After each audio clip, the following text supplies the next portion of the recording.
আসসালামু আলাইকুম, সবাইকে স্বাগতম জানাচ্ছি ক্রাফট অ্যান্ড কুকের আজকের পর্বে। আজকে আমি আপনাদের সঙ্গে যে রেসিপি নিয়ে হাজির হয়েছি সেটি হচ্ছে আপনার, আমার এবং সবার খুব পছন্দের একটা রেসিপি, বিয়ে বাড়ির স্বাদে গরুর মাংসের রেজালা। বিয়ে বাড়িতে আমরা গরুর মাংস রেজালাটা খেয়ে মনে করি যে এটা রান্না করা হয়তো খুব কঠিন একটা ব্যাপার। আসলে কিন্তু তা না, এটা রান্না করা একদম সোজা এবং খুবই কম ইনগ্রিডিয়েন্টস দিয়ে চাইলে আপনি তৈরি করে নিতে পারেন বাসায় এই গরুর মাংসের রেজালা। তো তার আগে যারা আমার চ্যানেলটা এখন পর্যন্ত সাবস্ক্রাইব করেননি, আমার চ্যানেলটা সাবস্ক্রাইব করে পাশে থাকা বেল আইকনে ক্লিক করে দিন, যাতে যে কোনো রেসিপি দেওয়ার সঙ্গে সঙ্গে আপনি সবার আগে দেখতে পারেন। প্রথমে আমি এখানে নিয়েছি গরুর মাংস 1 কেজি। আপনি চাইলে এখানে খাসির মাংস ইউজ করতে পারেন। আর এই গরুর মাংসের রেজালার মধ্যে কিন্তু মাংসের সাইজটা একটু বড় করে কাটতে হবে, কারণ রেজালার মধ্যে কিন্তু মাংসের সাইজগুলো একটু বড় বড় ধরনের হয়। আর আমি মশলা নিচ্ছি এখানে 1 টেবিল চামচ রসুন বাটা, 1 টেবিল চামচ আদা বাটা। গুঁড়া মশলার জন্য আমি নিচ্ছি এখানে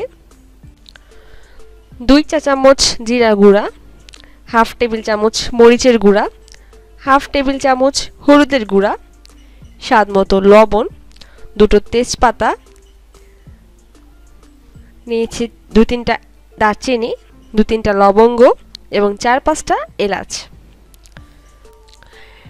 নিয়েছি হাফ কাপ পেঁয়াজ কুচি, সয়াবিন তেল 1/4 কাপ, ঘি 2 টেবিল স্পুন, দুধ নিয়েছি 1 কাপ, বেরেস্তা নিয়েছি হাফ কাপ, টক দই নিয়েছি হাফ কাপ এবং কাজু বাদাম নিয়েছি 15-16টা, কাঁচামরিচ নিয়েছি 5 থেকে 6টা মাঝখান থেকে কেটে। এবার এই বেরেস্তা, কাজু বাদাম আর এই হাফ কাপ টক দই একসাথে আমি ব্লেন্ড করে নেব। ব্লেন্ড করা নেওয়া হয়ে গেলে দেখতেই পাচ্ছেন এটা কালার কেমন এসেছে। এটা ব্লেন্ড করা হয়ে গেছে। এটাকে আমি রান্নার মাঝে দেব। এটা আমি এক সাইডে রেখে দিচ্ছি। এবারে এক পাত্রে আমি বেরেস্তা করা যে তেলটা ছিল সেই তেলটা আমি দিয়ে দিচ্ছি, তাতে রান্নার ফ্লেভারটা খুব ভালো আসবে। এখানে 1/4 কাপ সয়াবিন তেল আমি ইউজ করছি আর দিচ্ছি 2 টেবিল স্পুন ঘি। তেলটা হালকা গরম হয়ে গেলে আমি দিচ্ছি গরম মশলা,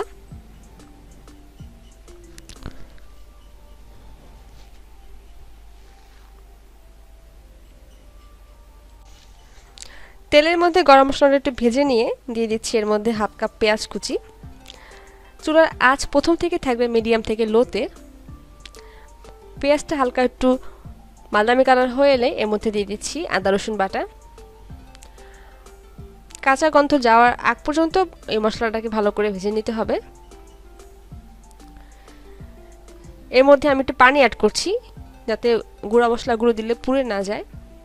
এবারে সবগুলো গুঁড়া মশলা একত্র করে আমি দিয়ে দিচ্ছি। এবারে ভালো করে নেড়ে চেড়ে এই মশলাটাকে মিশিয়ে নিতে হবে। ভালো করে কষানো হয়ে গেলে মশলাটা দেখতে পারবেন উপরে একটা তেল ভেসে আসবে, ঠিক তখনই বুঝবেন যে মশলাটা কষানো হয়ে গেছে। এবারে মাংসটা ঢেলে দেব।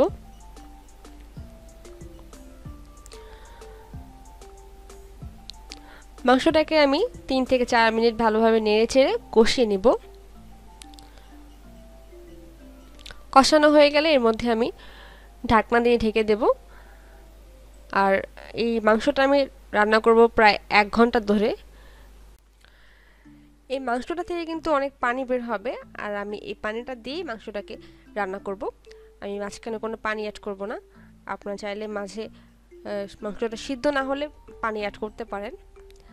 ঢাকনা দিয়ে কিছুক্ষণ পর পর, প্রায় 10 মিনিট পর পর মাংসটাকে ভালো করে নেড়ে ছেড়ে দিতে হবে, যাতে নিচ থেকে লেগে না যায়। দেখতেই পাচ্ছেন মাংস থেকে কতটা পরিমাণে পানি বের হয়ে এসেছে। এই পানিটা দিয়ে মাংসটাকে আমি রান্না করব। আমি মাঝখানে কোনো পানি অ্যাড করব না।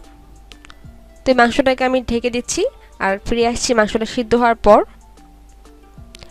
মাংসটা সিদ্ধ হতে আমার খুব কম সময় লেগেছে, 40 মিনিটের মতো লেগেছে, এর বেশি লাগেনি। দেখতেই পাচ্ছেন মাংসটা সিদ্ধ হয়ে গেছে, পানিটা কমে গেছে এবং তেলটা খুব উপরে উঠে এসেছে। এই পর্যায়ে মাংসের মধ্যে আমি দিচ্ছি বেরেস্তা, বাদাম এবং টক দই যেটা পেস্ট তৈরি করে রেখেছিলাম সেই পেস্টটা, আর দিচ্ছি 1 কাপ দুধ।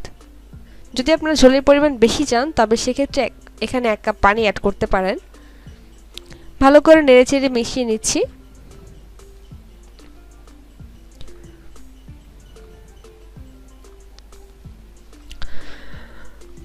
পানিটা ফুটে ওঠার আগ পর্যন্ত অপেক্ষা করব।